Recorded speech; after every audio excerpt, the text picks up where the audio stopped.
All right, peace, family. What's the word? How y'all doing today? Hope you all tap in. I think we're going to have a great show today regarding when divesting goes wrong. This is going to be a sensitive topic, so we're not going to be too tongue-in-cheek in terms of the type of language that we use today, but we're going to have a serious conversation about the curious case of Chad Wheeler and Alleah Taylor. Many of you may be unaware that Chad Wheeler was recently sentenced to 6.5 years in prison for his brutal assault on Miss Taylor.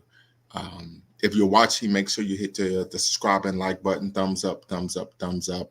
And the link is in the description. So if you want to tap in, join the conversation, you can. I will put the link in the chat momentarily after we get through introductions. But definitely want you all to tap in and be part of the conversation. I'm going to play the video here rather momentarily. But you're watching, of course, Lumumba Speaks here on YouTube, a Black empowerment initiative where we believe we could gain a competitive advantage by always betting on Black. So once again, we're going to be doing a show this evening when divesting goes wrong, right? Many of you may be aware of the divestment movement that pushes and even advocates for Black women to not only divest from Black men, but also seek interracial relationships, particularly relationships with white men. Many in the movement have argued that these Black women, that white men are the paragon of gentlemanship, chivalry, class personified, etc. While for some reason choosing to disavow or simply be ignorant of the history of white men's violence toward Black women.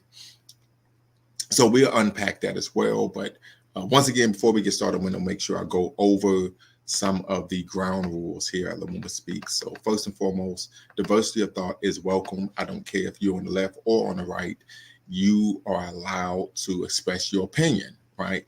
Number two, we just want to make sure that irrespective of your opinion, that you make sure at all times that you we like to call it facts over feelings, right? So we want to make sure that no racial epithets are used, right? Of any kind, no racial epithets, no epithets, period, are used. Then number three, we want to make sure that we practice facts over feelings, right? So we want to make sure that if someone comes on and we're having a conversation, that you attack the argument the person is making rather than the person themselves, right?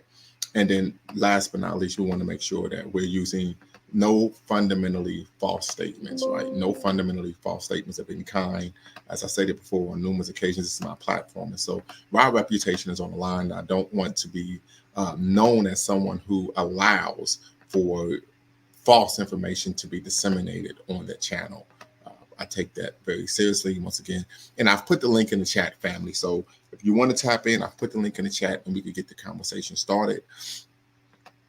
And last but not least, here at Lumumba Speaks, our mission is neither to exonerate or vilify, but to challenge conventional wisdom and re-examine what has previously been accepted as fact. So before we get started, I want to make sure that I touch on today's Black History Fact. And today's Black History Fact took place 225 years today, excuse me, family, in which Alexander Crummell was born in New York City. Many of you may be aware of Alexander Crummell as the Episcopalian minister, abolitionist, author, and American scholar. Many would even argue Pan-Africanist. Was born in New York City. He was known for his work, and not only here in America, but also in Liberia, and trying to get African Americans to relocate to Liberia. So just want to make sure we give a definite shout out to Alexander, the great ancestor Alexander Crummell. As we know, he transitioned at the age of 80 in New Jersey, Red Bank, New Jersey, September 10th, 1898.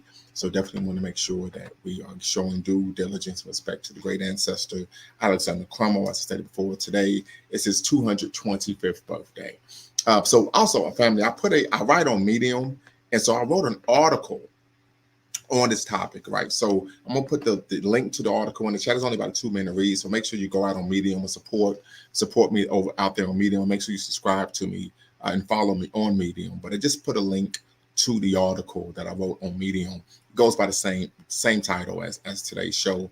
So what I'm going to do, I'm going to start off by playing a video of Miss Taylor discussing what took place, what transpired on CBS this morning. And I think what's shocking is that even though she was on this national television show, a lot of people still flew under the radar. So we're going to take a look at it, family, and then we will open things up and start the conversation. So fair use, fair use, fair use. Player Chad Wheeler is speaking out. Last week, you may recall, Wheeler pleaded not guilty to 3 charges, including domestic violence assault. His ex-girlfriend showed up in court to face him. She says that Wheeler is still a threat to her safety. And now she's sharing her story in an exclusive interview with CBS This Morning.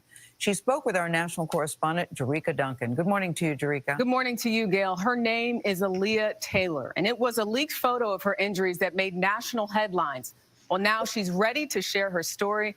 And most importantly, she wants domestic violence survivors to know they're not alone. We want to warn you, some of what you're about to see and hear is graphic. I still have to regularly get my concussion checked. I have bolts and a steel plate I'm going to have forever in my arm. I'm going to have to deal with this the rest of my life. That's the reality for 27-year-old Alleah Taylor after she says she was attacked by her then boyfriend, Chad Wheeler. Taylor says the pair dated for 6 months with barely any arguments. We were like best friends. We did everything together. I even introduced him to my family. We would babysit my nephew together. But according to Taylor, that all changed on January 22nd, starting with a text from Wheeler that he'd shaved his head. He just loved his long hair, refused to cut it, and it surprised me and it worried me. I came home and Chad was trying to play it off as if he just kind of cut his hair. But then as time went on throughout the day, he started going downhill emotionally. Taylor later told police it was the beginning of a manic episode, adding she knew Wheeler suffered from bipolar disorder. Then, according to Taylor, Wheeler snapped into a dark place. He stood up and he told me to bow down, and I asked him why, and he didn't respond. He just told me to bow down again, and I told him no, and he immediately grabbed my neck, and that's when things began. Do you recall what happened after that? When he grabbed my neck, he threw me on the bed, and I remember looking up at him and asking him, "Please stop, Chad, it's me." And I just immediately knew the look in his eyes, that was it. Taylor, who is 5'9", says that's when Wheeler, 6'7", weighing more than 300 pounds, tried to choke her. According to Taylor, she blacked out twice before the attack was over. I had touched my face, and I looked down, and there's blood on my hand. And I remember getting up and running to the bathroom. Chad was standing by the bed, by the doorway, and he was sipping his smoothie. And it's like, wow, you're still alive. Please help me now. I'm gonna die. Taylor says she then locked herself in the bathroom, called 911, and texted her family and Wheeler's father for help. According to police reports, it took 3 officers and 2 sets of handcuffs to restrain Wheeler. Police said Wheeler kept apologizing as he was arrested. Do you think that Chad's behavior is directly connected to a mental health issue? To be honest, I don't know. He went and ate dinner after doing this to me, and he didn't take the same approach with the cops as he did with me. The Seahawks dropped Wheeler, saying the team strongly condemns this act of domestic violence. If convicted, Wheeler faces 8 to 12 years in prison. Last week, he pleaded not guilty to 2 domestic violence-related charges and 1 count of resisting arrest. Taylor was in the courtroom. Why was it so important for you to appear in court? I didn't want him to think that he had that power over me, that I wasn't going to defend myself. And I thought, how easy would that be for him and his legal team to be able to say whatever they want without having to look me in the eye. Do you think he should serve prison time for what he did to you? Yes. Yes. I definitely do think that he should. I have to say the hardest part of all this wasn't the surgeries, it wasn't any of that. It was getting a call from my niece and nephews. They thought they had lost me. And the pain in their voice, I will never forget that. I will never forget that. And she doesn't want her story to be forgotten either. How grateful are you to be alive? Beyond grateful, I really feel like God has blessed me with another chance. And I want to try to use the time I've been blessed with to help other people and to get this story out and make sure people don't feel alone and that this doesn't happen again. CBS News reached out to the attorneys for Chad Wheeler. They declined to comment on the case. Wheeler's trial is set to begin in Washington State in April. A reminder, if you need help related to domestic violence or mental health, we've posted free resources on our website, cbsnews.com. A lot of strength exhibited by this young lady. Very brave. So important and so brave. powerful that she's speaking up, and especially the pictures, Derica, are heartbreaking. And you look at the All right, family. So as you could see, yeah, I mean, she's 5'9", a buck 45. He's 6'7", 315. Offensive tackle, NFL, Seattle Seahawks. What I will say is we saw once again, and this is a white male engaged in this type of violent behavior. They try to throw out there, does he have mental health issues? I would applaud the sister for saying, no, I don't think he had mental health issues. I don't think it's connected to that. She said, because he didn't act that way with the police, right? So it seems that this is a man who, for some reason, chooses to be violent with women, right, in that manner, but not with other men. So something to consider. The link is in the chat, family. I want you all to tap in and share what you think regarding this case. Of course, as I stated before, he was sentenced to 6.5 years in prison, 6.5 years in prison. So this is a situation in which this is a white man who has engaged in violence towards a black woman. And as a result, he, of course, has been found liable, found guilty, and he is being held accountable. But we know there are a number of times that, I mean, just far too many to even number in the history of black people in America. And we even argue around the world where white men aren't held accountable for violating black women. So definitely want to hear what you all have to say. Also, when talk about the divestment movement, I can recall that when this story broke, there was a black woman, and I guess I could use that term loosely, who actually went on YouTube and made a video talking about, well, it was actually Sister Taylor's fault. And this is why you have to make sure that your zaddy stays on his meds and so on and so forth. And so we're talking about that maybe she did something to provoke him, right? So tap in, family. I'm going to put the link in the chat once again. The link is also in the description. Okay, the link is also in the description. Tap in, share with me your thoughts. What do you think about this case when divesting goes wrong? The curious case of Chad Wheeler and Alleah Taylor. As we stated before, Alleah Taylor is a survivor of domestic violence. This is a sensitive subject, so we want to make sure that we're, careful with that we're very responsible with the language that we use when addressing, what the sister went through. But also, we want to open the conversation up to address this issue of the divestment movement. We know Cynthia G is known for stating that what black men are broken. In fact, I'm going to read my article to you all. Yes, so let me get to it here. And then hopefully you all will tap in and we could get this party started, as they say, right? So when divesting goes wrong, right? The curious case of Chad Wheeler and Alleah Taylor, Black women's divestment, divestors or Black women divest is a growing online movement focused on the mental liberation of Black women from destructive cultures brought forth by the Black community. However, detractors of the movement argue that its goal is not to empower Black women, but to publicly debase heterosexual Black men as a congenital, existential threat to Black women that meets or exceeds the combination of global misogyny. See the article, Straight Black Men Are the White People of Black People.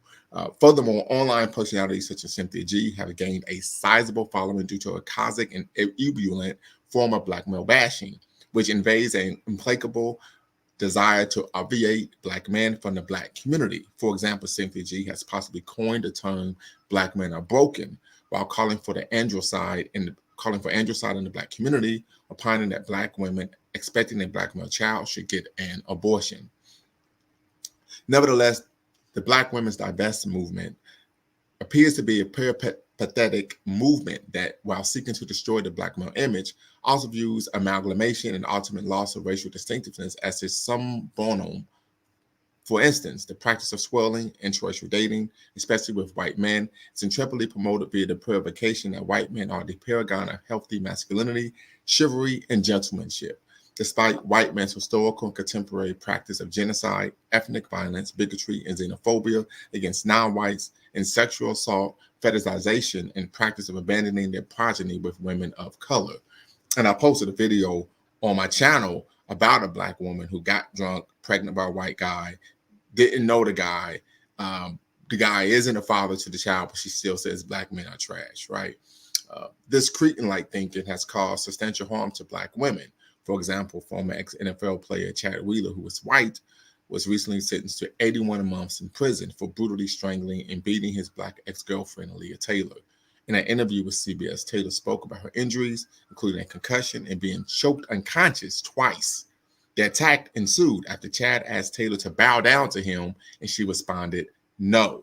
Moreover, this case, despite what divestors will say, some have gone online to make excuses for Wheeler's barbarous act, highlights how dangerous it can be for Black women to date outside their race, while shedding light on the media pushing the equivocating narrative that white men value Black women more than Black men.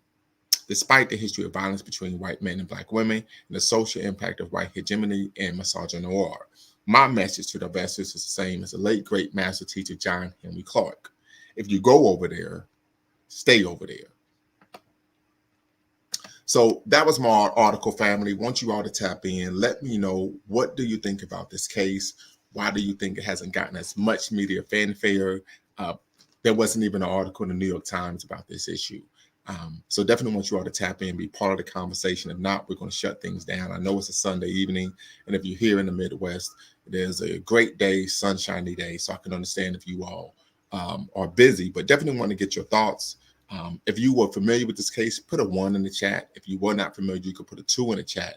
But definitely think this is something that we need to unpack and talk about regarding when divesting goes wrong, the curious case of Chad Wheeler and Alleah Taylor. We also know that, unfortunately, when we talk about, misogynoir, there's a belief that almost of a dehumanizing Black women, as if they do not face pain, right? And this may be an issue. There have been a number of individuals who have talked about their experiences dating out and how some of their non-Black partners were wanting to engage in slave play, right? Many argue that this is what was taking place here when he told her to bow to her. Mr. Sandman, you put in a 2, so I would presume that you are aware of the case. Tap in, brother. Definitely want to hear what you have to say regarding this case, when divesting goes wrong, the curious case of Chad Wheeler and Alleah Taylor. Definitely want to hear what you have to say. You were a great contributor last show, and so definitely want you to be here this evening as well. So a number of things to unpack here, from not only divesting to Cynthia G to this concept of amalgamation being a solution to the issues that Black men and Black women face. So definitely there's a lot we can discuss, unpack, and talk about. Want to hear what you all have to say. You're watching Lumumba Speaks here on YouTube, a Black empowerment initiative where we believe we could gain a competitive advantage by always betting on Black. If you have not done so already, make sure you hit the subscribe and the like button, thumbs up, as well as the notification bell. We want to get this party started, as they say. Yes, but I definitely want to hear your thoughts. And I think there's another clip that they play as well that may touch on after. So I'm going to play this clip. This is from the Tamara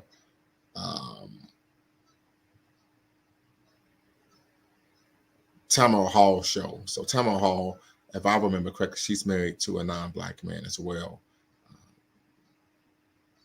So I'm going to play this clip as well, and then we can move forward in the conversation. About to check in 5 minutes, very good. So fair use, first off, fair use. I don't own or could have any rights to this video. This is from the Tamara Hall Show. Alleah Taylor's nightmare made news after she says her then boyfriend, former Seattle Seahawks offensive lineman Chad Wheeler, brutally attacked her and left her for dead. 911, what are you reporting? I'm being killed. Please help me now. I'm gonna die. Chad was charged with first-degree domestic violence assault, unlawful imprisonment, and resisting arrest. Now Alleah, reliving it in the headlines, talks about the road ahead, healing, and hope for the future. Welcome back. We're talking to women who have found themselves in the headlines after surviving abuse at the hands of a famous partner. And Alleah Taylor joins us now in a daytime exclusive. Alleah, thank you so much. Thank you for being having here. me.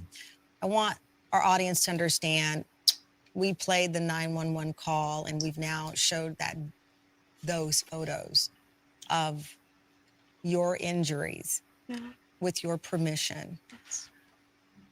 You are still in the healing process. This is still in the courts. Yeah. Is it reliving it all over again? I guess the core of it, why do you want to talk now? Yeah, I think it's really important to show strength, especially after these kind of incidents, and show resilience.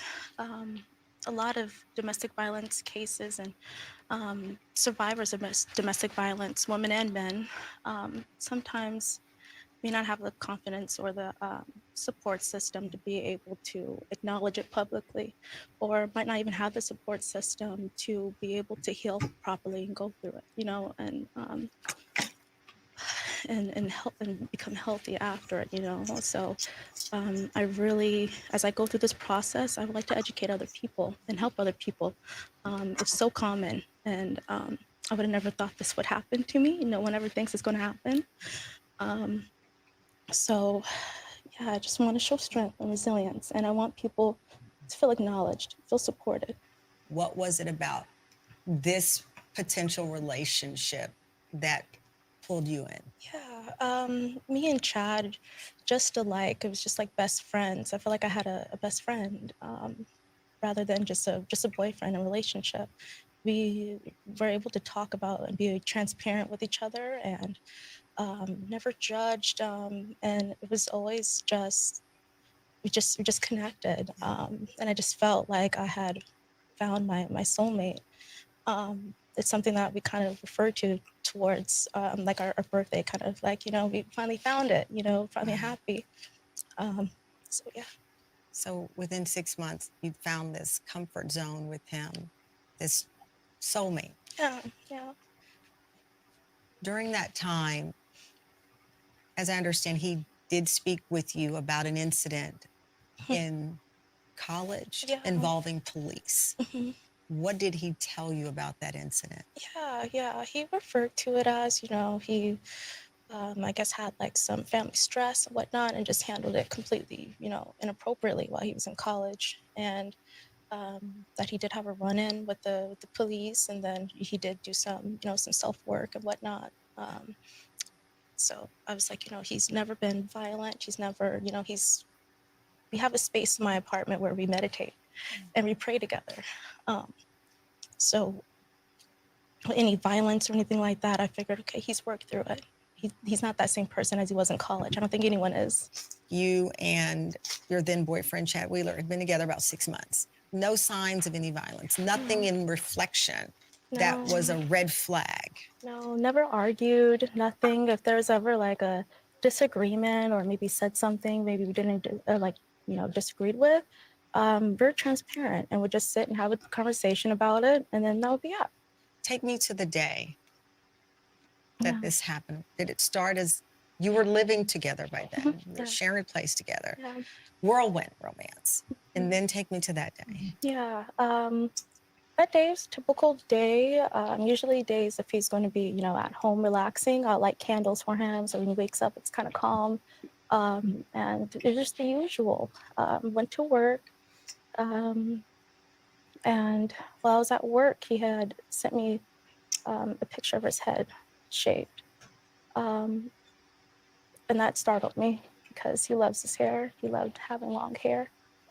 Why was And it startling then? because he's never wanted to cut his hair before. And this comes after having kind of an emotional trip while he was in LA with his family. So I was thinking, oh no, maybe he's, maybe he's handling this wrong or something. I don't know. Maybe he's not processing things well, or I don't know. But when I got the picture, I was just a little, I was concerned. So I left work and I went home because I just wanted to go talk to him. Like, hey, this is a big change, So I came home and he was still emotional about the trip. He was kind of crying. And this had gone on for 3 hours. This had gone on for a few hours that he was like, just venting, just letting it out, So when did it turn to you? To me, yeah. He went into his room and, well, not his room, but our room. And we, I'm sorry. I went to go check on him because he had been in there by himself for a while. So I just went to check on him and I was like, hey, the food's here. I ordered some food for us. And I was like, do you want anything? Do you want me to make you a plate? Do you want your smoothie now? And he was like, no, I'm okay. So I had backed up a little bit and he was sitting down, he stood up and he looked at me and told me to bow down. And I was like, huh? And very confused. And I started backing up away from him and he started getting closer and told me a few more times to bow down. And that's when I started to cry because the look on his face was just, I've never seen that look on his face before. He looked so angry and that's when he began attacking me. Yeah, it was, I would have never saw that coming from him at all. He's 6'7", 300 pounds. 318 pounds. Yeah. And I'm about 145, 5'9". We're screaming. I couldn't scream. I was so surprised that it was so fast. I looked back and I'm like, how did you know to do this so quickly? He strangled me and so quickly. And I tried to move my arm to try to block his arm. And that's when he snatched it back. When he snatched it back, I went unconscious. I had woken up and I was in a daze just staring at the ceiling. And I saw him come back and he started strangling me again. And I went unconscious.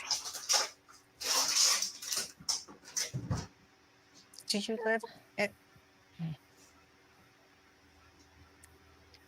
Obviously, I know that you agreed to come and talk about this. I feel so guilty asking you these questions. It's okay.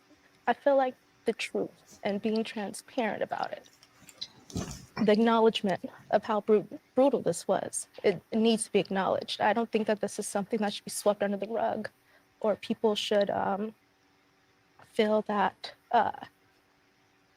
uncomfortable. It's an uncomfortable conversation, of course, to have, but it's the truth. And it needs to be told and it needs to be acknowledged because I know I'm not the only person that has experienced abuse in any way. You're not. Did he say anything? No. Not until I had woken, came out of unconsciousness the second time. He was standing by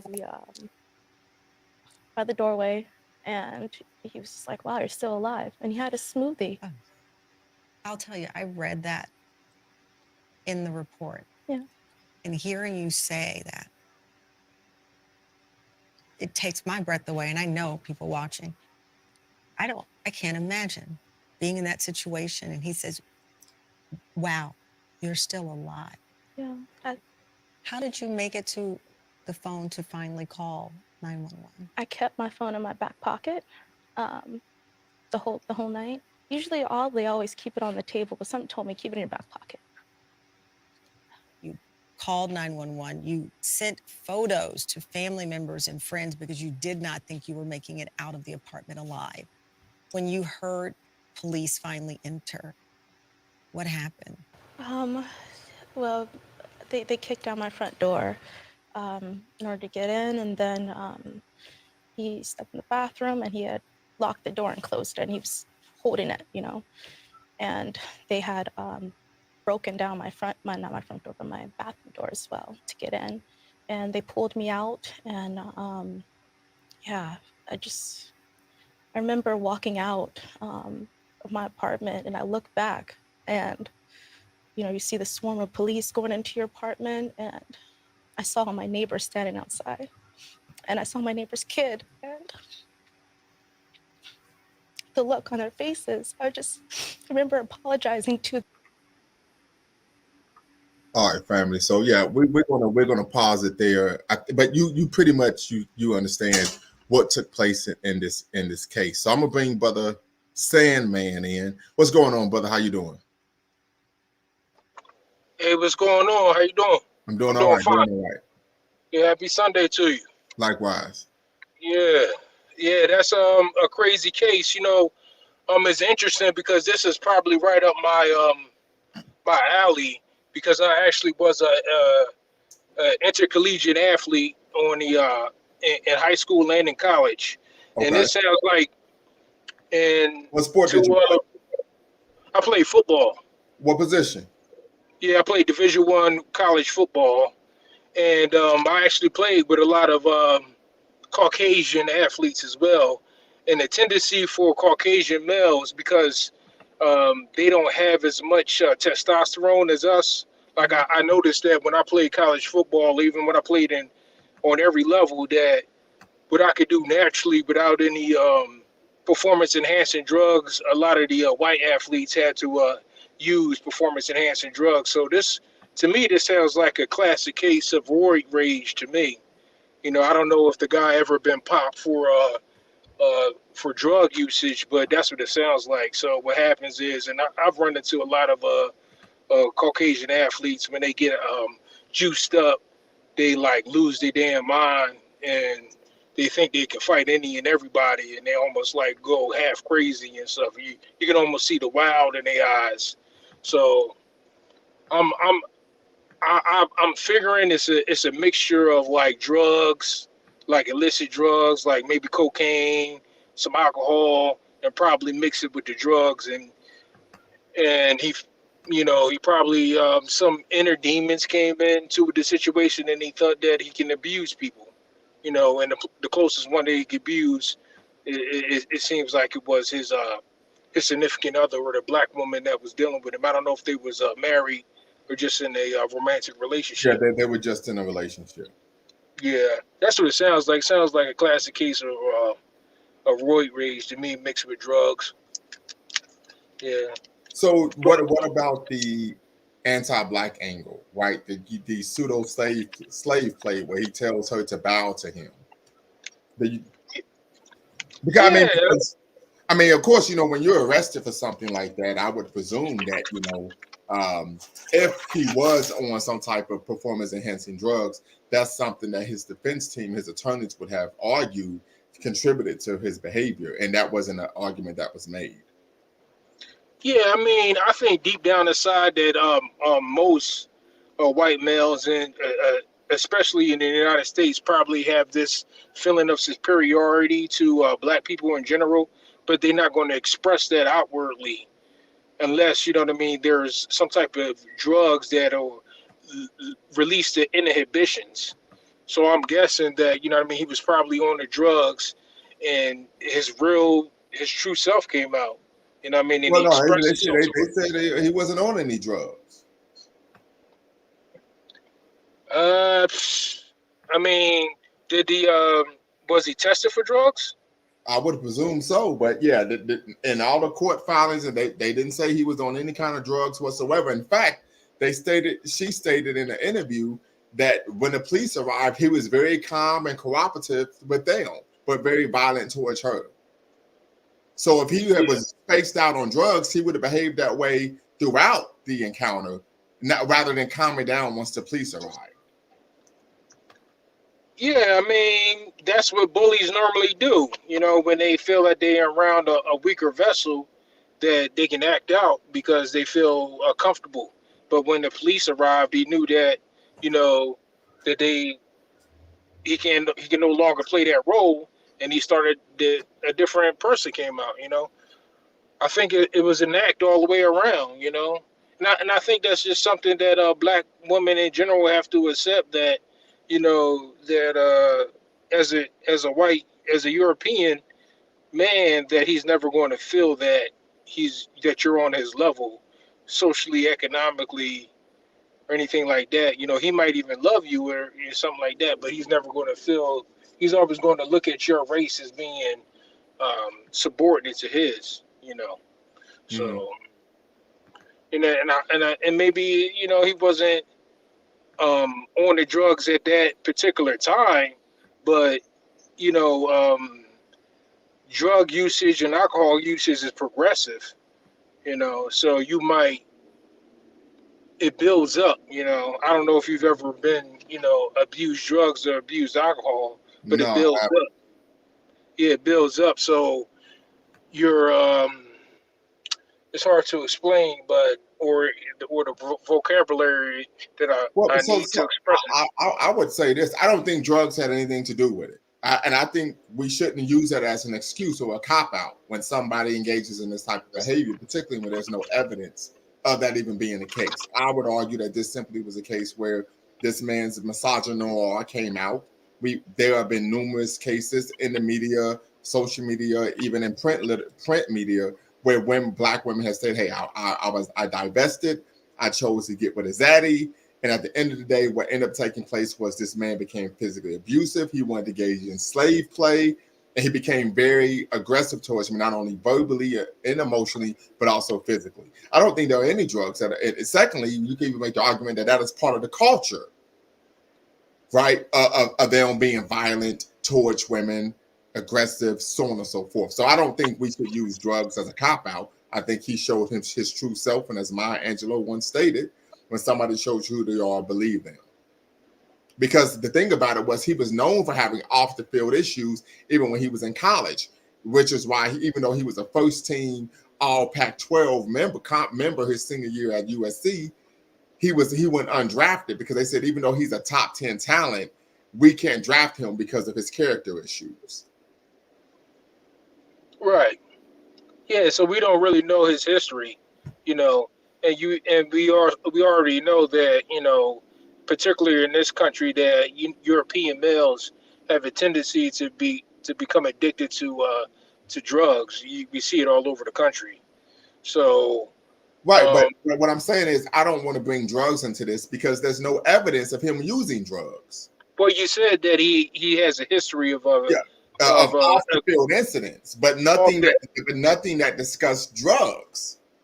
yeah. And I the mean, reason, his off the and the reason why I'm doing this, let me turn my camera on, is because whenever non-black men engage in nefarious activities, there's always a cop out. There's always some type of where he had mental health issues, or he was on drugs, or he, you know, his mom passed away, and a reason to try to explain away the behavior. I'm not giving him that out.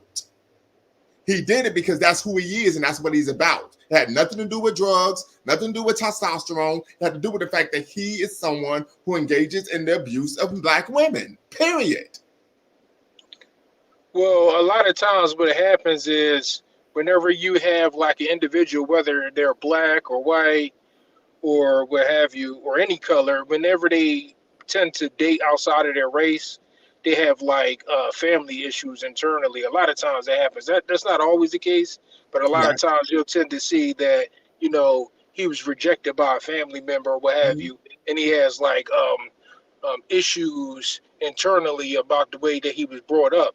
So if you know, connect the dots and you say that he had a lot of off the field issues, if he wasn't addicted to drugs, like was his father addicted to drugs? Was his mother addicted to drugs? Once again, you're trying to bring drugs into it. Drugs had nothing to do with it. This man abused this woman because he is an anti-black racist. He told her to bow to her as if he was his king and expected her to engage in behavior that was subservient, tantamount to her being a slave. Exactly. That's what we're not going to bring drugs into it because now we're speculating.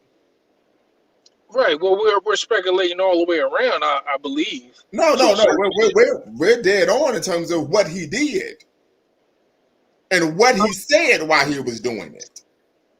Yeah, I mean, if we're going to address just the facts Yeah, without, you know, we're not going to give no excuse by saying, well, if you didn't do drugs, maybe your daddy. Millions of people's fathers do drugs, and they don't go around beating on women. yeah, that's true. And I mean, and if this was a court of law and I was on the jury, I would still hold him accountable for his actions here, regardless of his history. I was just like trying to like make sense of why it got to this point. And from my understanding is normally whenever you have an individual who dates outside of their race or marries out of the side of their race is because they had some type of traumatic history with their race, and they decided to turn to, you know, dating a black girl, Mm. but you know that his demons came out for whatever reason, and you seen how I would damaged. argue his anti-blackness came out. That's all. Because I guarantee you this: when well, he was already incarcerated. I'm quite sure he's being sent to prison. When he gets around those ABs, he's going to be congratulated, right? So I don't think these are demons. I think this is just part and parcel of who he is as a person, and depending on what community he is in, who he's in community with, and who he's in proximity with, this wouldn't be seen as something that's problematic. It would actually be seen as something that's praiseworthy. Because I mean, for Well, example, when she was unconscious and then came back to consciousness, right? G Rock, you said we always give White Daddy a way out. I want you to tap in, be part of the conversation. The link is in the chat. The link is also in the description. Definitely want to hear what you have to say. He chuckled and said, "Oh, you're not dead." So, like, I'm not going to give him that out by saying, "Well, if you didn't do drugs, your daddy didn't do drugs." What we see is that his anti-blackness and his white supremacy came out. That's what it was. That's what came to the forefront. Had nothing to do with drugs. well, we know that racism is a mental illness, right? No, no, it's not. No, I have a DSM behind me. A mental illness is something that is defined by the American Psychological Association. Racism is not a mental illness according to the Bible of mental disorders. Racism is about power plus prejudice. Yeah, that would like lean towards narcissistic tendencies, right? Which could be considered a mental illness, right? Well, once again, I think you're conflating narcissism with racism. Racism is about power plus prejudice, right? Meaning you have the power to adversely affect a group of people's lives in any area of human activity based on their race or their ethnicity. So no, racism is not a mental illness, and by any definition. Yeah, it's not a mental ill. It might not be defined as a mental illness yet. Just like, you know, homosexuality was considered a mental illness 50 years ago, but is no longer Well, considered but the thing a is, here's mental the thing. illness. Here's the thing. I don't think racism will ever be considered a mental illness because if you are, so let's just say we speak from someone who's white, right? As a white person, it would be economically, socially, and politically expedient to be racist. Why? Because being racist, it provides tangible benefits. So it's not a mental illness to engage in behavior, right, wrong, or indifferent, that actually benefits you in some tangible way. That's not a mental illness. Well, I guess maybe I'm getting my terminologies incorrect because there's a difference between racism and bigotry, right? Right. Bigotry is the intolerance of different racial, ethnic, and or religious groups. That's what bigotry is. But And then bigotry, racism, but bigotry isn't a mental illness as well. It's just someone who is intolerant of others. mhm. Yeah, but that's the thing, right? So, a couple, I guess, a millennia ago, the term of race got defined by some European people, right? Based on like our homogeneous traits, you know, skin color, hair texture, things of that nature. So prior to that, there was no idea of race, right? So That's correct. this is a Well, new hold on. terminology. Well, hold on. Let me push back on that because actually we find a history of. Hold on one moment. Give me one second. find there being a history of anti-Blackness that dates back to antiquity, right? We find anti-Blackness in Judaism. We find it in, of course, in Arabic culture, in Islam, and even in Hinduism, right? So the history of anti-Blackness, or this anathema towards African people, is something that we find going that dates far beyond white people becoming the dominant cultural or racial ethnic group in the world. Mhm. Okay. Yeah. Well, yeah, I guess you could like align it somewhere to that, religious books. But if you look, just 2,000 years ago, the population of the planet Earth, well, probably wasn't even 1/10 of the population that it has now. So it was very rare that people of different ethnic groups probably even came in contact with each other. That is not true. We find literature from from the classical era showing that people did interact with people from different racial ethnic backgrounds, going all the way back to even the ancient Egyptians. They provided documentation of that. So, but once again, let's try to stay focused on the topic at hand. G-Rock wants you to tap in as well. Family, if you're watching, make sure you hit the thumbs up button. Thumbs up, thumbs up, thumbs up. Subscribe, like, hit the notification bell, and share. We're having a great conversation here on Lumumba Speaks on YouTube, where we're discussing When Divesting Goes Wrong, the curious case of Chad Wheeler and Alleah Taylor. If those of you who are unaware, Alleah Taylor is a black woman who was in an interracial relationship with Chad Wheeler, a now former NFL player. He was 6'7", 315, and he was sentenced to 6.5 years in prison for domestic violence assault of Alleah Taylor. So this is one of the few instances that we can point to in American history of a white man being criminally punished and held accountable for physically assaulting a black woman. I want you all to tap in, share with me what you think about this case. You can share your thoughts on the divestment movement. And of course, Cynthia G and her argument, Kazakh argument, that black men are broken. So tap in, family. Also, I'll put the link to the article I wrote on Medium in the chat. Make sure you support me out there on Medium. Make sure you follow me on Medium as well. It doesn't cost you anything to follow me on Medium. Once again, you're watching Lumumba Speaks here on YouTube, a Black Empowerment Initiative, where we believe we could gain a competitive advantage by always betting on black. So, Mr. Stedman, what do you think black women can do to protect themselves from these type of racialized attacks?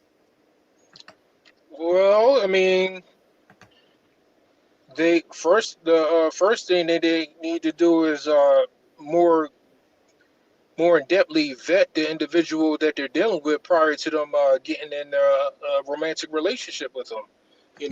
If this guy had showed instances of, being a delinquent in his history, then,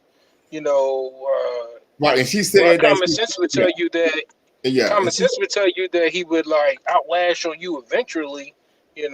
Right. And she said, of course, if I could, she said that she talked to him about those issues, and he said that he did the work needed and necessary to not be that person anymore. So that's what she stated. But obviously that wasn't the case, right?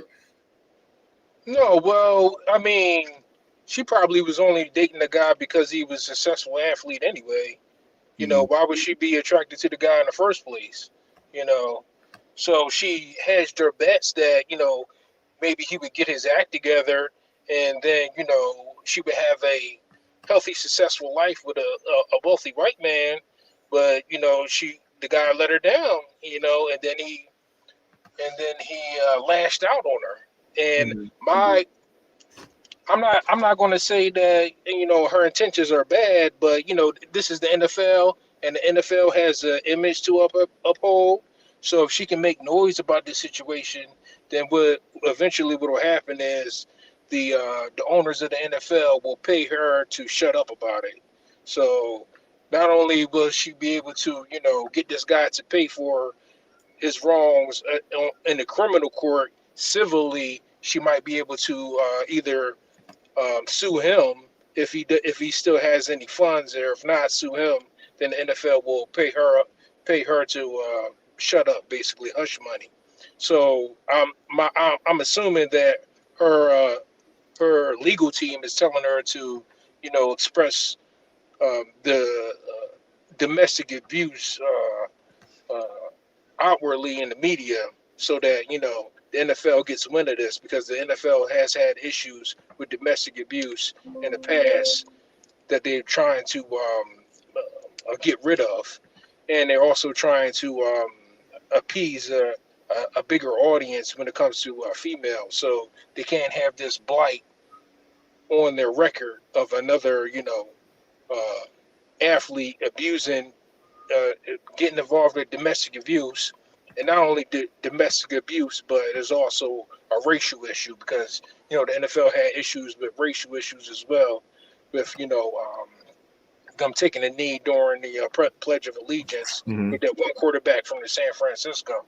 So yeah, I mean, I'm pretty sure her legal team is telling her that, hey, uh, shout this out loud, and we're gonna get paid from it. You know what I mean? And she probably deserves it. If the guy hit her, you know what I mean, then go ahead and get paid. You know what I'm saying? Right. Well, ain't no if. I mean, we know he did. We see the pictures. Right. Yeah. So yeah. So it's an unfortunate situation, but I think this once again speaks to some of the issues that come with divesting, right? And like I said it before, this notion of racial superiority, slave play, so on and so forth, that tends to rear its ugly head in these interracial relationships and unions. So definitely, family, if you're watching, tap in, be part of the conversation. Definitely want to hear what you all have to say. You do not have to cam up to be part of the conversation. You can also use a pseudonym to be part of the conversation as well. Definitely want to hear what you all have to say regarding When Divesting Goes Wrong, the curious case of Chad Wheeler and Alleah Taylor. And I think what's also interesting here is that we don't hear a lot from a number of Black feminist organizations, right? Even Black women who are supposedly advocating for Black women empowerment. They tend to be very silent when Black women are the victims of domestic violence at the hands of white men, but they tend to have a very loud and strident cry to not only the media but even the community when they're the victims of violence at the hands of Black men. And we don't want people to be victims of violence at the hands of anyone, but I think this is something to consider. We're talking about the racialized issues that we face here in American society and even globally. So just something to consider. Yeah, absolutely. So, something to consider. So you said you was a Division I college football player. What position did you play? I played defensive line. Okay. Yeah, and I also played linebacker.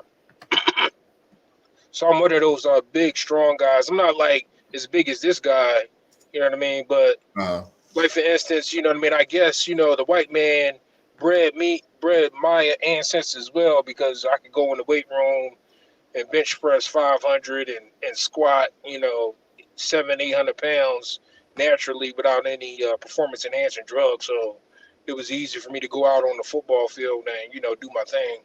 Right. So yeah, and I noticed that whenever I played college football, that practically every white guy that was on the football team was using performance enhancing drugs, and and only maybe one or two of the Black guys were using performance enhancing drugs.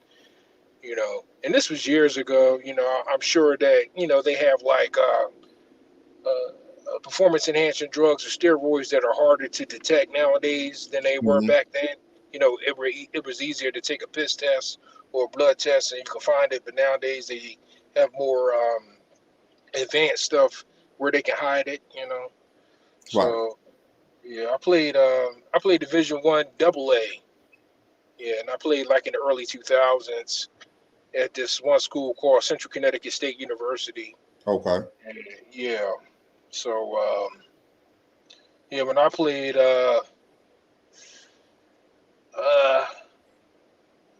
yeah, that was a while ago. So yeah, it was a different time back then. And yeah, that's just the way it was. You know what I'm saying? We had white athletes, and the white athletes practically all of them were on performance enhancing drugs. Mm-hmm. So And whenever we spent free time with them, you know, I would notice that they would have like these incidents of roid rage, especially when they drink, you know, and they would just go wow. Like, you ever see like the mosh pits and shit, Yes. like at the heavy metal shits? Like, yeah, Yes. they go. That shit's real. Like, they really be wilding out like that sometimes, you know. So Right. you gotta just be careful about it. You know what I'm saying? Yeah, Understood. Understood. Understood. yeah. Mhm. Okay. Interesting. Interesting. Um, all right. Well, family, I appreciate everybody tapping in. If no one else taps in, you know, we might call it a evening. But so final thoughts from you, Brother Sandman. Mhm. Final thoughts. Right. Oh yeah. You know, my final thoughts is basically for Black women that, you know, I understand that, you know, you live in a capitalist country where, you know, you see that the if you want to get ahead, you know, you're gonna have to like hitch your wagon to something that you think might be successful, whether it be a successful Black man that's in the sports or a successful white man that's in sports, you know, and you think that might get you ahead in life, but not necessarily. There's going to be like negatives that might come attached to that. So this one just seems to be one of the more vicious incidents, because at least if it was a Black man, he wouldn't look at you. He might hit you or something like that, but he might not see you as less than a human being when his demons, you know, come to a rear in a nasty abusive relationship, you know. And also when it comes to divesting, if you think that, you know, the grass is greener on the other side, that might not always be the case, you know. And you know, we all have like people in our family that date outside of their race, and they've had, you know, positive experiences in that as well. So it's not always bad, you know what I'm saying? But there's always going to be, whenever there's this gap in socioeconomic status in between two different races, there's always going to be that negative twinge in between the two of you. That, you know what I mean, one race is probably one of the people inside of this relationship is always going to have in the back of their head that they're better than you. Right. So if that's something that you feel that you can deal with or you can accept, then, you know, maybe you can venture into that relationship, and then maybe both of y'all can grow.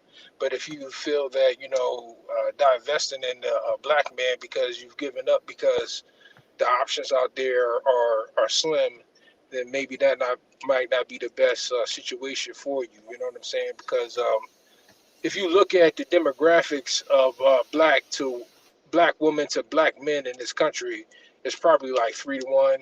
You know, I remember one time a long time ago when I was young in college, I went to a Black at HBCU in Baltimore, Maryland. I think it was Morgan State, and I went to like one of their the homecoming dances. And I noticed that when I went to this homecoming dance, that the ratio between males to females was like 4 to 1. So we have like, you know, thousands upon millions of Black women all over the country that can't find a suitable man on their level.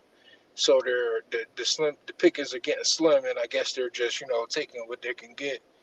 So I don't know, maybe polygamy might be an option. You know what I'm saying? But, you know, I can understand the plight of a Black woman, but there's such a shortage of positive and strong Black women that can help them rear a family if that's something that they want to venture into. You know. Right. Very good. Very good.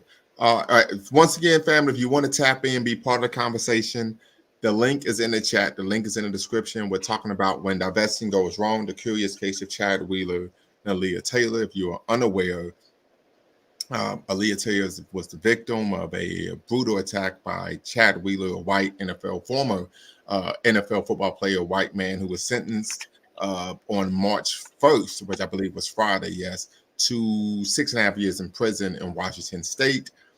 So tap in, be part of the conversation if you want to have. We're talking about When Divesting Goes Wrong.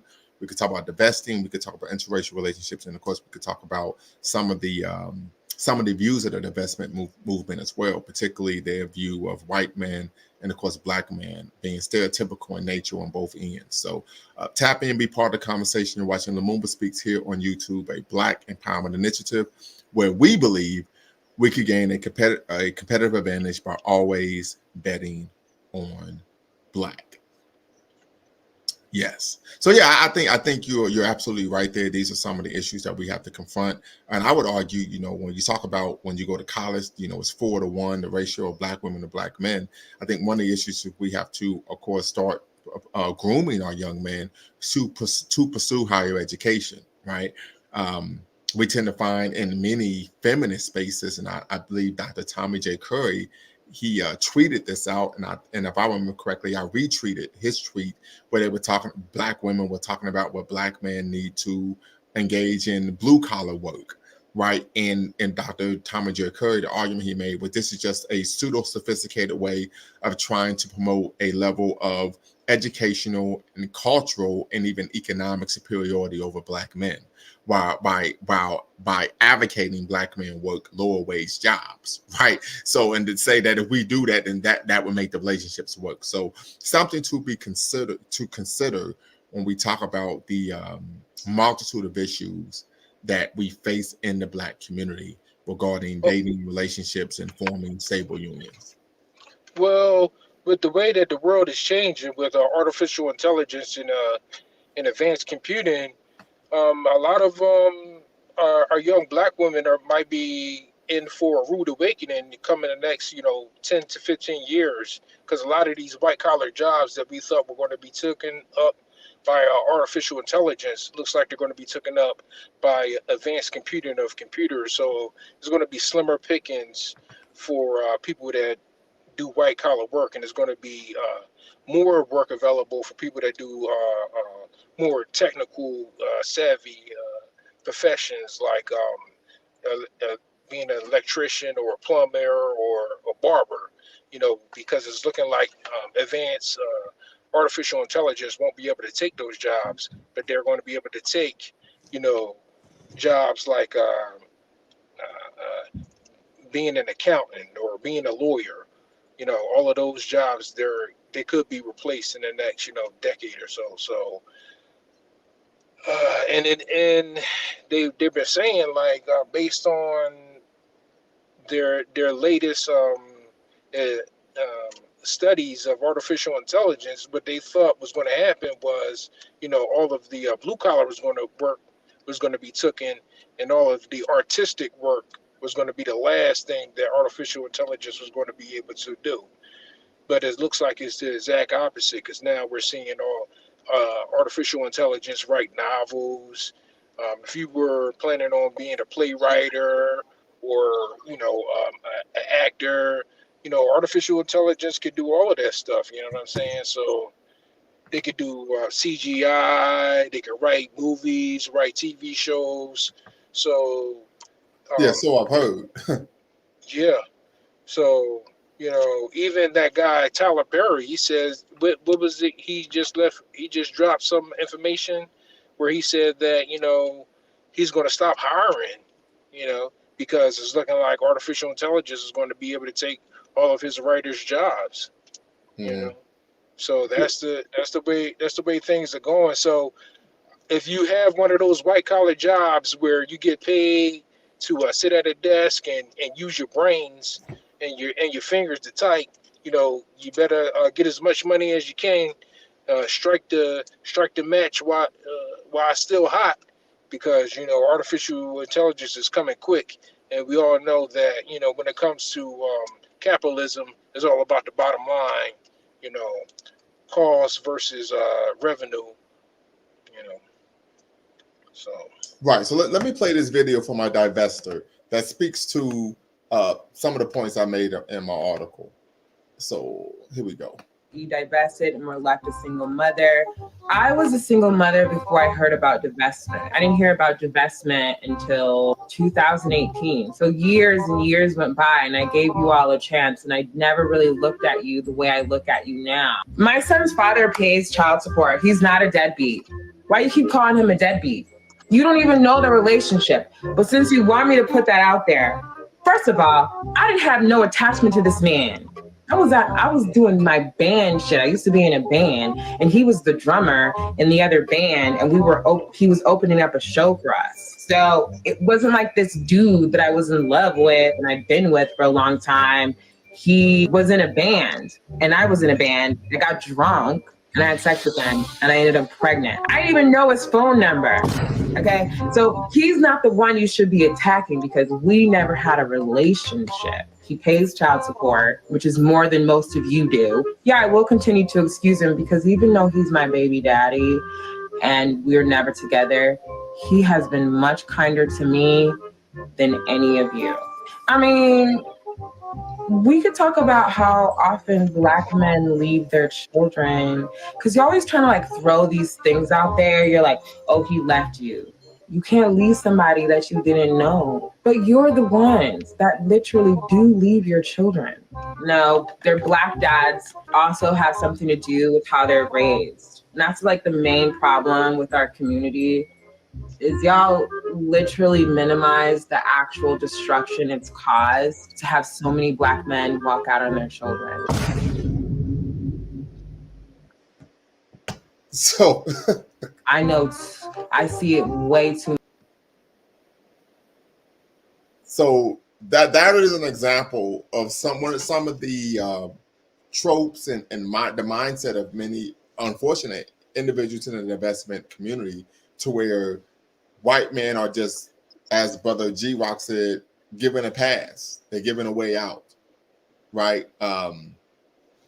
She went on to talk about how her son doesn't, even though her son is a Black boy, her son doesn't like Black men because of the type of language that she uses about Black men, and that the white guy isn't even around, is a deadbeat, hasn't seen the young man in over 10 years. But the fact that the man is white, as she states, makes it better than having a baby by a Black man, right? So this is some of the the viewpoints that we find with individuals in the divestment movement. That's simply because the man is white, he is of better quality. There actually was a video, and I couldn't find it in time for this broadcast, but if I do a part 2, I will show it, where this Black woman was bragging about the fact that she went to a homeless shelter, got with a white guy, took him out the homeless shelter, moved him in the house, took care of him, cleaned him up, got him a job, everything, and then proposed to him to marriage, and he said yes, and was bragging about it. So we find in the divestment community that simply because the man is white is viewed as what he is of better quality. So something to consider. John the Genius says, divesting gone wrong. Tap in, brother, be part of the conversation. Would love to hear what you have to say about this issue. When divesting goes wrong, the curious case of Chad Wheeler and Alleah Taylor. Once again, when divesting goes wrong. So John the Genius, want you to tap in. The link is in the chat. The link is in the description.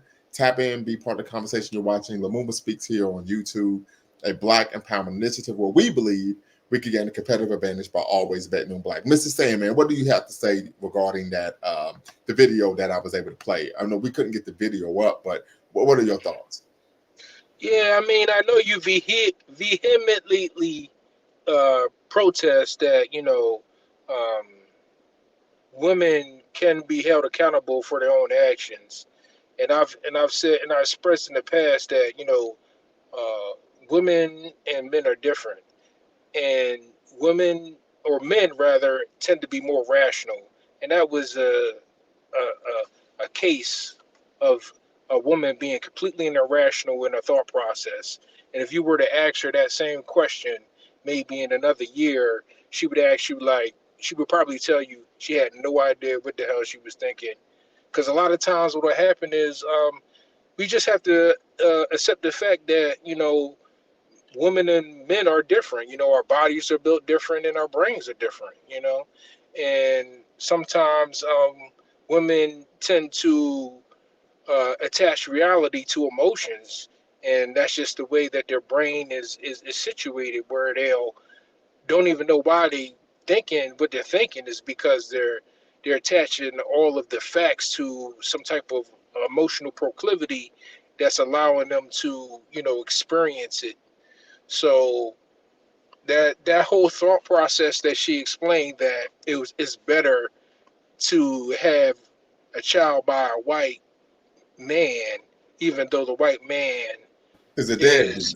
is a deadbeat, is a completely irrational thought process, and she probably can't explain to you in any rational way why she thinks that.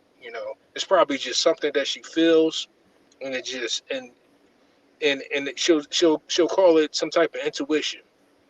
And hey, women tend to be really good when it comes to intuition, that gut feeling, and they probably you know, have a superhero type ability when it comes to intuition that we can't tap into.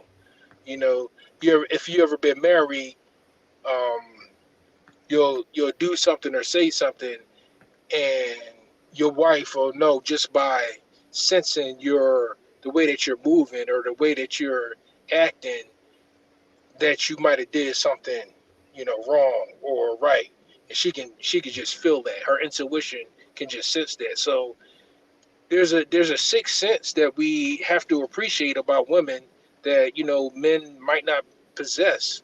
However, that sixth sense might make them irrational at times, and this Mhm. is a case of her acting irrational. Yeah. Yes, right. And also I think it highlights the level of, like, once you say, once again you said irrationality, but also the manner in which the manner in which they are willing to pedestalize white men,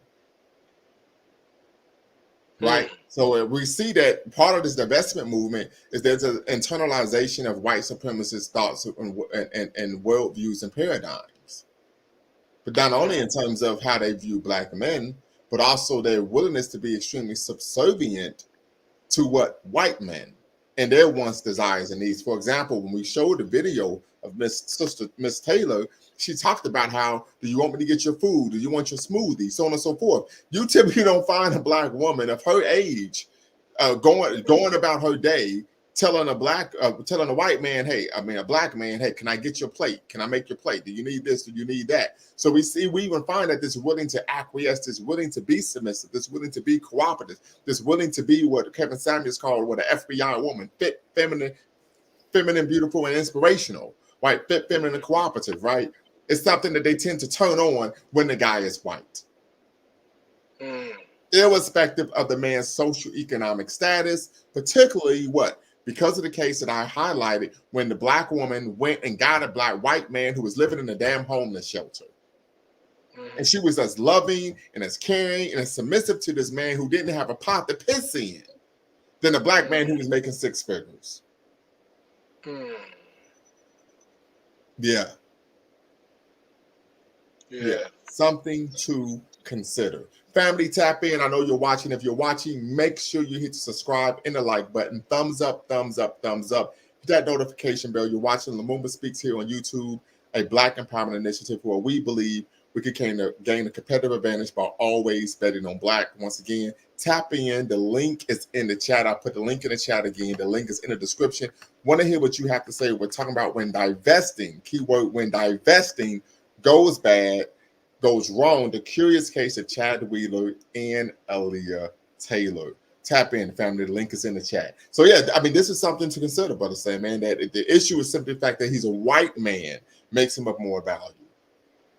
Mm. Yeah, I mean, it looks like they've been trained to believe that, if every time they look on television, you know, the standard of beauty is a white woman, or the standard of beauty is a white man, they might, uh, see their self-worth based on those beauty standards. So, it's there's a subconscious part of this Yeah, world. but beauty standards and pedestalizing men of another race are two different things. Those aren't mutually exclusive. Right. Right. And Yeah. I think that this is not only a repudiation of black men, as you can almost argue, you can even make the argument. I've read some literature that speaks to this, to it, that black men are the axis of evil, damn near, right? But what we're finding is this actual an appeal to and the glorification of white male hegemony. Like if the man is white and he's a male, heterosexual male, he can do no wrong. Wow. Yeah, Yeah, I mean, that's just it what could be.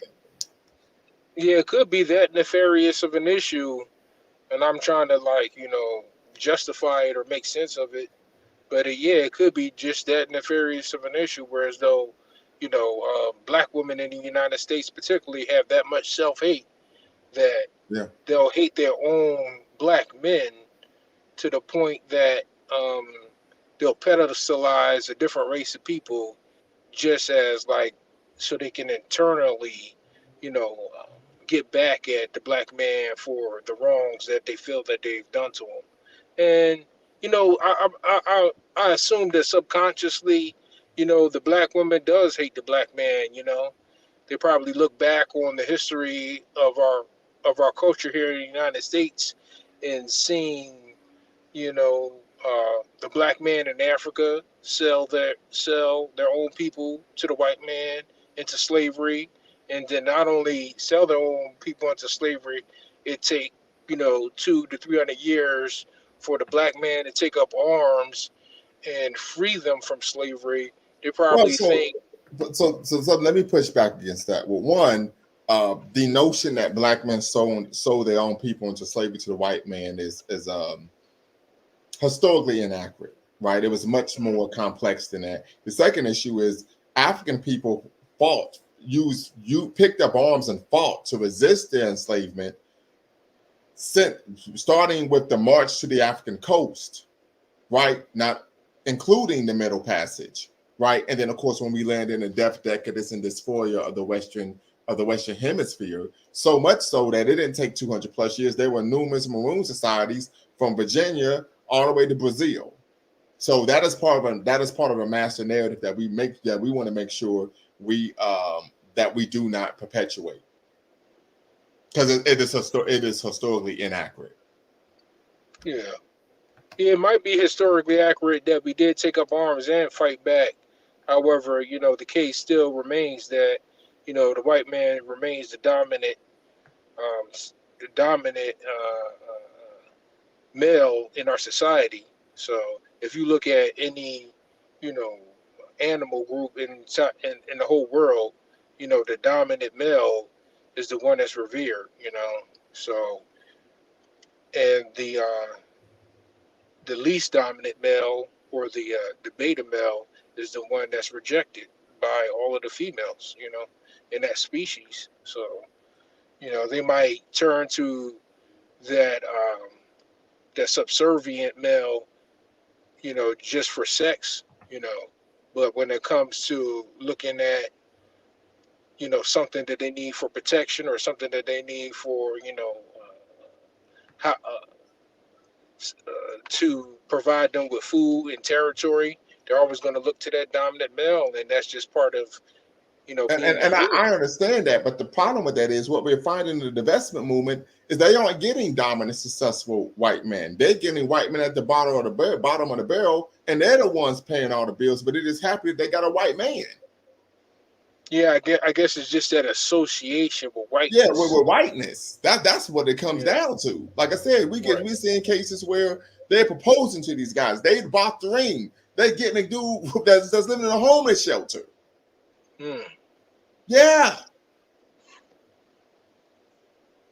Yeah. So, this is what we're dealing with here, what we're seeing here. So something to consider when we talk about the divestment movement. I mean, I've come in contact with a woman who made the same argument. For women, we're attracted to power. Then I asked, okay, well, who are you in relationship with? She said a Native American man. I said, you can't make this ish up. Hmm. Right, so we're finding that there's an argument they're making, but they aren't getting those type of men because those men typically don't date outside their race. Yeah. Yeah. And that's that's that lack of rational thought process. You know. but you would see that a lot of the powerful black males would choose a white woman before they choose a black woman. So Well, I don't know about that. What I can say is that according to blackdemographics.com, and blackdemographics.com is a reputable source of data on black people. It's been cited by the New York Times, CNN, and the Washington Post. Only 8% of black men who are married to a white woman. Only 8%. And in fact, what we find is that white men and Asian women are have the highest rates of interracial marriage in America. So this push that black man, we're going out of our way to, that's just simple. That's not true. Only 8% of black men who are married to a white woman.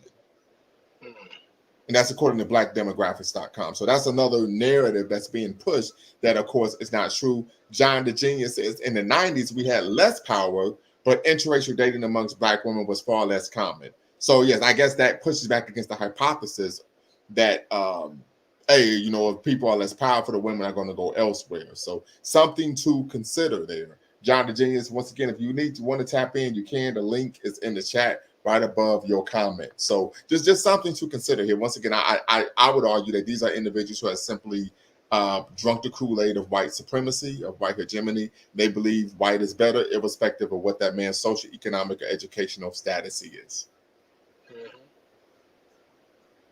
And this is something that I've seen, particularly as someone who works in higher education, that you have some black women who are brilliant, articulate, beautiful, and they would go after a white guy that, if he was black, they would call him Dusty. I've seen these things. This may be anecdotal, but I've seen these things in my own lived experience. And the reason why, but a lot of times those beautiful, brilliant black women at those college institutions that you been a part of, a lot of times they come from a wealthy, successful black family that has left the black community and raised their children amongst white people. Well, yeah, and so one of the issues oftentimes that they may be racially black, but they're culturally white. Yeah, they're Orioles. Yeah, so yeah, like okay, I wanted to use a more intellectual term, but there we go. Yes, so just something to consider. Right. Absolutely. Something to consider. So once again, family, if you want to tap in, be part of the conversation, you can. I know it's a Sunday evening. It's a beautiful day here in Ohio. And go Bucks, OHIO. We're going to win the Natty this year. You heard it here first on Lumumba Speaks. And if we don't, we know Ryan Day is going to be out the door with more or less, as they say, right? But we're discussing When Divesting Goes Wrong, the curious case of Chad Wheeler and Alleah Taylor. If you are unaware, Alleah Taylor was, of course, the victim of a brutal domestic violence assault at the hands of a now ex-boyfriend and convicted felon, Chad Wheeler, who received 6.5 years, approximately 81 months in prison for his violent, abusive acts towards Alleah Taylor. So it's trying to wrap up. We're going to be wrapping up very briefly, but if you want to tap in, give your perspective, your thoughts on the case of Chad Wheeler and Alleah Taylor, and or the divestment movement, please feel free to do so. That the link is in the chat. The link is also in the description. And make sure you hit the subscribe, like button, thumbs up, thumbs up, thumbs up. Hit that notification bell. You're watching Lumumba Speaks here on YouTube. Mr. Sandman, what say you to close us out? Yeah, it's just I think that it took us several generations to get to the point that we're at right now. And it's going to probably take a few more generations for us to start heading in a different direction. They anticipate, by the year 2050 that, America is probably going to be predominantly a multi-racial country. Yeah, people. One second, Sandman. Hey, Big Black in queue, I need you to turn your camera on while you're in queue, so I can make sure that you're not someone who's trying to troll. So if you could turn your camera on while you're in queue, that'll be great. And then you can turn your camera back off and I'll bring you on the live broadcast. Mr. Sandman, go right ahead. Yeah, they say by the year 2050 that, the United States of America is going to be a melting pot of interracial people, and it's probably going to be not too many like completely white people, or not Yeah, too many America completely be a black people. minority majority country. That's the argument they're making. Minority majority by 2050. Right, and that's probably most likely what's going to happen. However, I believe that the richness of our African culture should be celebrated, Hmm. and we still have the option to travel back to Africa to get in touch with our roots, and praise being black 100%. You know what I mean? Instead of being this mixed mulatto group of people, because every day that passes, every generation that passes, we're losing ourselves, and we're losing our youth. So Yes, um, that lack of cultural continuity is an issue. Absolutely. right, yeah. So and you'll even hear it from a lot of the older black people sometimes too. You'll hear stuff like, "I'm not African, I'm American." Right. You know, so Well, there. and I appreciate you, Big Black. I got your message, but I still need you to cam up just briefly in queue before I could bring you on. So if you could just do that for me very briefly. I got your private chat message. Then I'll bring you on the live, brother. Just precautions, just the way we do things here. But go right ahead, Mr. Sandman. I apologize for cutting you off. Yeah, I mean that's basically it. I was just going to say that um, still believe in our culture, and believe in the richness of our culture as Africans and as African Americans, and that you know to believe in the black man, that we can get stuff straightened out. We just had a nasty hiccup over the past few decades that kind of like knocked us off our square. Hmm. But if we can we can straighten some things out and get the family back together, that positive things could be So in our when you say future. nasty hiccup, what are you referring to? Well, I mean, what would you say the decade started where the black family started to really fall apart? Would you say it was like right after the civil rights movement? Yes. But I Yeah, wouldn't say that was due to black man having a hiccup, right? I've always made the argument that the breakdown or dissolution of the black family was due to the intersection of the liberalization of black community values, integration, and of course welfare reform. right. But I had that it So wasn't because black men weren't handling their business. There was a large segment of black women in the black community that chose, keyword chose, for whatever the reason they did, to have a family or raise children without the father in the household. They was willing to allow the government to be the daddy rather than the actual biological father. yes, that's true. Yeah, and So I'm I mean that aware was that I've because the seen it. black man had a hiccup. That's a choice that they made, and women are still making that decision to this day. Right. Well, I mean, our in our last discussion, I believe the lady that was on the panel, she even said that, you know, if you don't make a decision, we're going to make a decision, and it might not be the right decision, but something's going to get done. And that kind of quantifies this whole idea that you're saying that black women chose, to be supported by the government as opposed to being supported by the black man. They made a decision. It might have been a wrong decision, but it was a decision that they felt that they needed to make to survive, because for whatever reason they didn't think the black man could provide that for them. Well, I would argue some of it wasn't even based on the fact that they felt they needed it to survive. Some of it was based on the feminism and the belief. So one of the core concepts of feminism is that the family and the community would be better if the man was not present. Now, the data doesn't support that. Children don't support that, but that is one of the core tenets of feminist thought. I can say this because I've read the literature. I've ingratiated myself with feminist literature and feminist theory, even black feminist theory, right? This idea and concept that if the man is not present, that the family and community would do better. So it isn't based on, and I'm not original in this position that I'm taking. Dr. Mm, T. Hassan Johnson talks about this, that this wasn't based on economic or financial need. It was based on ideology. mm, It had nothing to do with money. mm. Yeah, I mean, once the black woman entered the workforce and she decided, oh no, I'm not doing this. So You know what I I mean? think She it's something said to consider. she said I'm gonna go to government and have him take care of me. if my black man can't support us by himself with his job, as a janitor, what I mean, at the bus station, and we still struggling, and I gotta get a job.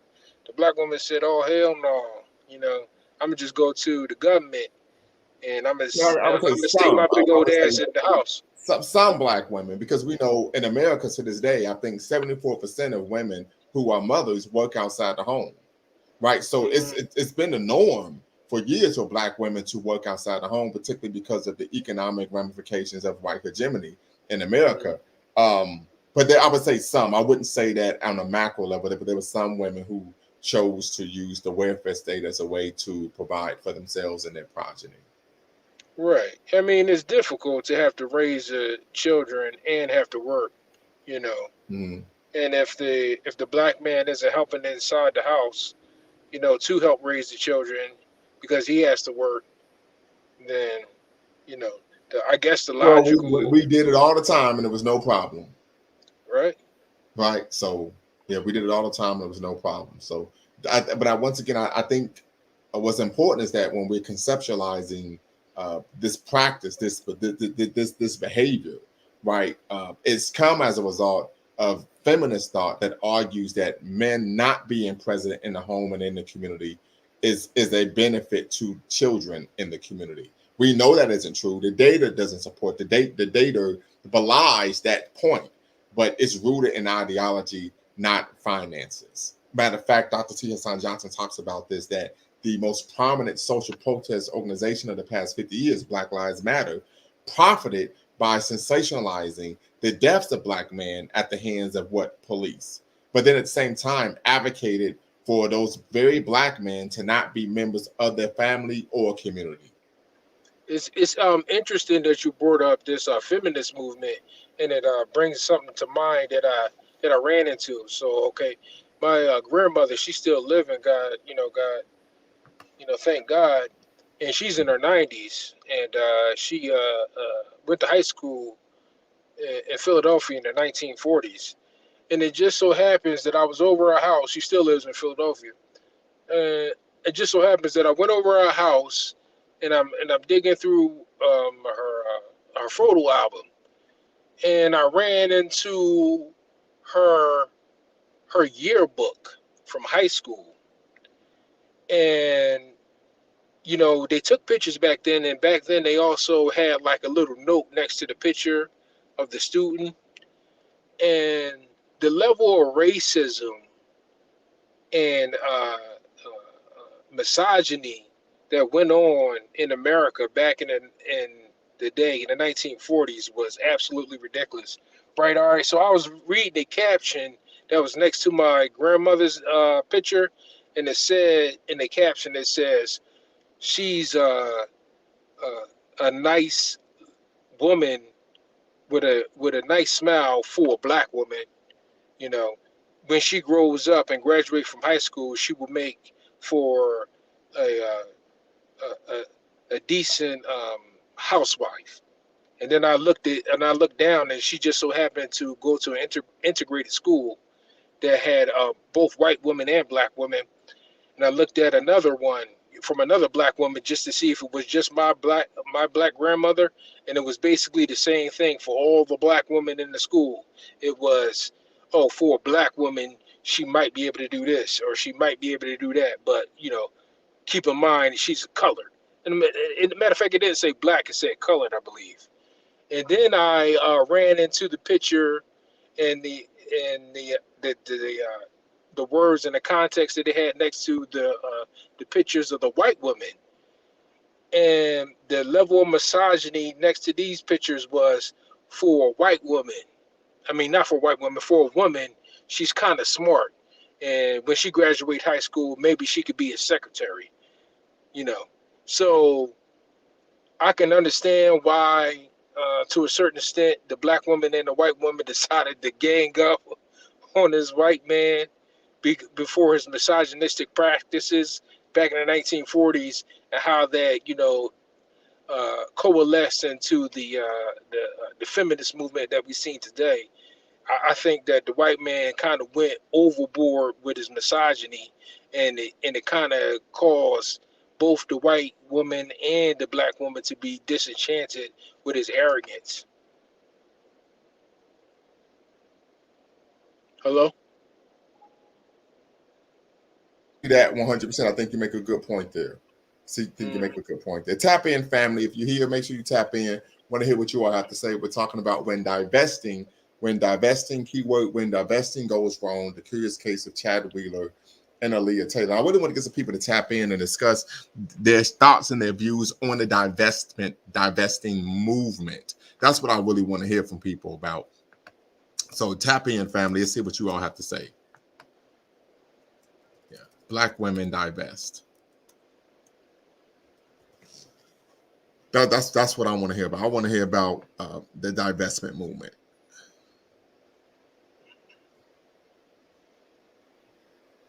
Absolutely. Yeah. Yeah. So, hey, brother Lumumba, I have to head back in. I had some some engagements that I had to get back to. No problem. Absolutely, no problem. Okay, it was Hey, great handle your talking. business. All right, likewise. Okay.